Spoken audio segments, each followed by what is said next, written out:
Next, we have Ange Postecoglou. Ange Postecoglou. Next, we...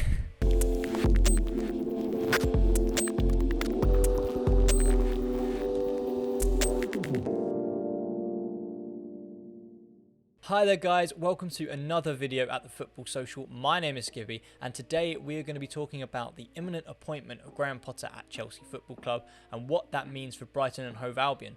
Who's going to replace Potter? We're going to be diving into the three main candidates, dive into their history, have a look what it would mean for Brighton and how they can perform. And guys, if you're new here, please subscribe to the channel. We're always uploading new content.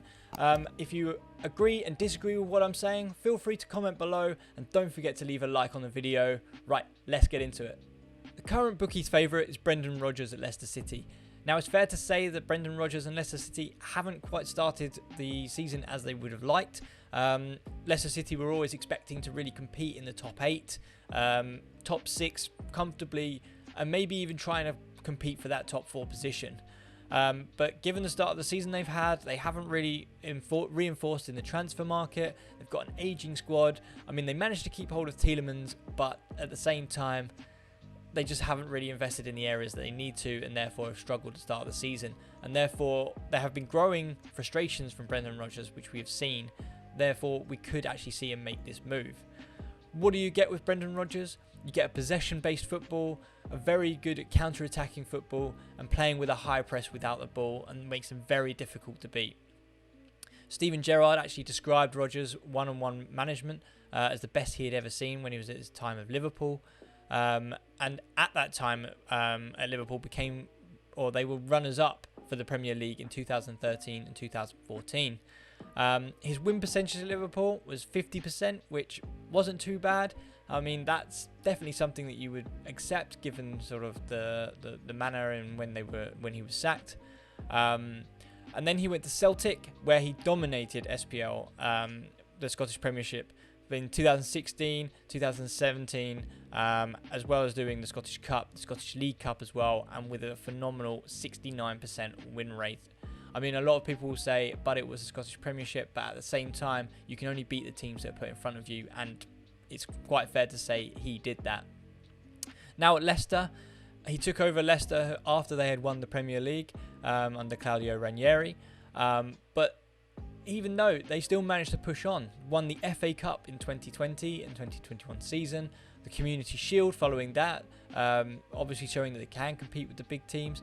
And with a 46% win rate in the Premier League, with a side like Leicester, is very impressive. And therefore, I do think that Brendan Rodgers, if he was to make the switch, would be a very, very good fit for Brighton. The next manager in the frame needs no introduction, mainly because I can't say his name. The current Celtic manager, Ange Postecoglou, is the next manager in the frame. He was the manager of Australia when they qualified for the 2014 World Cup. He then went to the Yokohama Marinos in the J-League, where he did win the league title with them, and then made the move last year to Celtic. So we don't know too much about him personally until last year, when we saw Celtic win the Scottish Premier League and the League Cup. But what we have noticed is he does use a 4-3-3 system with very wide wingers, and the aim what he uses here is to make space inside the channels for the fullback and central midfielders to exploit, so basically pulling people out of the middle. And it's not uncommon for his fullbacks to make those diagonal runs, and even for the central midfielders to pull out wider, even to make more space for these fullbacks to make that sort of attack towards the box, making that diagonal run. But a lot of people were unsure about him when he went to Celtic. Alan Brazil basically said, "Who is this guy?" And then he did the greatest thing which you could do, as any football manager would do, is that he shut him up by winning the Scottish Premier League and the League Cup and forcing an apology in his first season. But given what he's done in his managerial pedigree, sort of coming from Australia, where he was actually named PFA Manager of the Decade in the A-League, even though many Premier League teams probably wouldn't be that keen on Postecoglou to coming to their team, what you've got to remember is when Graham Potter came from Sweden, he was bringing brand new, fresh ideas which hadn't really been seen in the Premier League before. And I think that's something you can get with Postecoglou as well.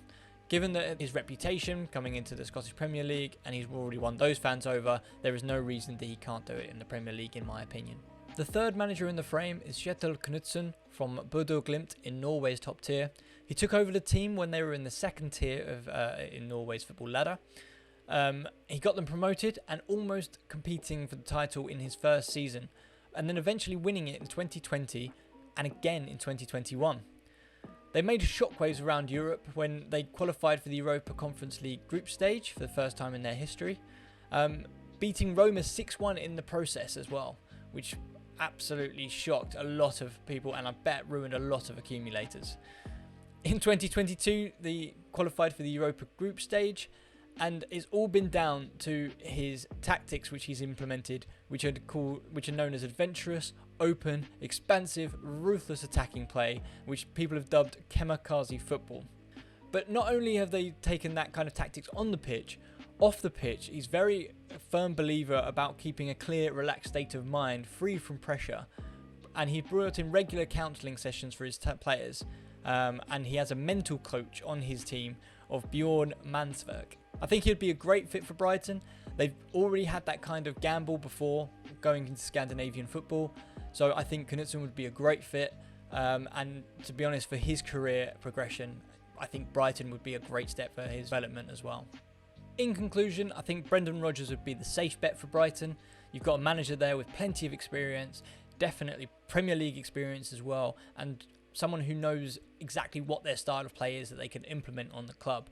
However, if Brighton are feeling adventurous, wanting something new, wanting to build this new project, then I think Kjetil Knutsen of Glimt would be a phenomenal signing. Given the resources, if he could bring his backroom staff, especially with the mental coach, which proved very crucial to his success at Glimt, I think that if he could build a 5-year project with Brighton, that would reap rewards.